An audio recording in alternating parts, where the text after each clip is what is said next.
Good morning, YouTube! Valkyrie and I just got done watching Good Morning Vietnam, and it was freaking incredible, wasn't it, Valkyrie? She wants me to shut up and put her down. Alright, fine. Don't judge me. It's actually 5 o'clock where I grew up. Good Morning Vietnam was an amazing movie. Robin Williams, freaking captivating. He had me rolling over laughing, even though the movie was set in Vietnam during the Vietnam War, so obviously the subject matter is actually pretty heavy. It keeps a really lighthearted spirit. They used physical comedy as well as really dry, witty kind of dialogue-centered comedy. Seeing as how the VP is such a VIP, shouldn't we keep the PC on the QT? Because if it leaks to the VC, you can end up an MIA and then we'd all be put on KP. And it worked out really well. It was balanced, it was hilarious, and it wasn't overpowering. It actually was part of what was actually going on. The supporting characters in this film were really well written and really well acted. Thanks, Valkyrie. Enemy? What is enemy? You claim our own people 3 miles from your home. We're not the enemy. You the enemy. Thank you, Jimmy. Right. Any movement on the water breathing thing?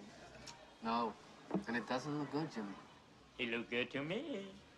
In this movie, Robin Williams plays a radio DJ for the Army. He's stationed in Vietnam, and he gets on the air and starts out every day with Good morning, Vietnam!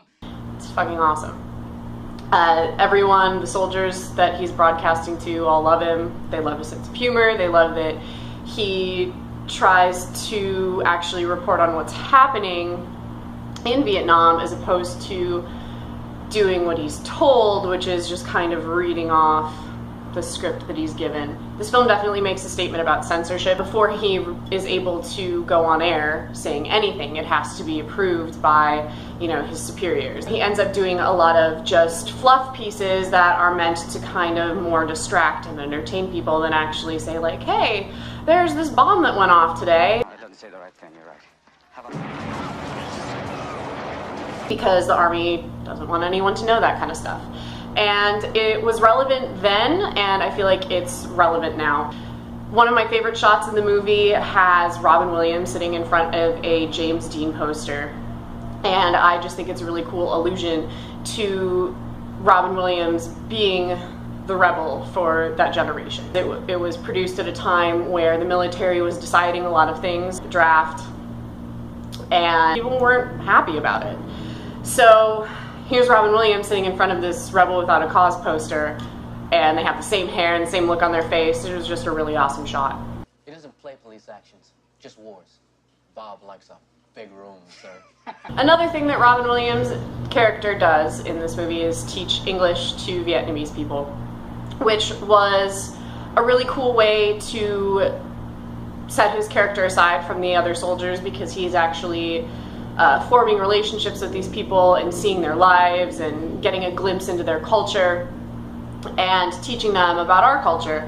So he actually views them as people, which creates more conflict with him and the other soldiers, but also sets this film apart from other war films in that there's no actual concrete good or bad side. I have zero critiques for this movie. I laughed, I cried, gave me all the feels. It took me to places I didn't know I could go. So, Good Morning Vietnam. You get a perfect 10 out of 10. Straight out of North Hollywood, I'm Valkyrie Spock. This is my 40. I'm gonna go finish it and clean my apartment. You know, you're in more dire need of a blowjob than any white man in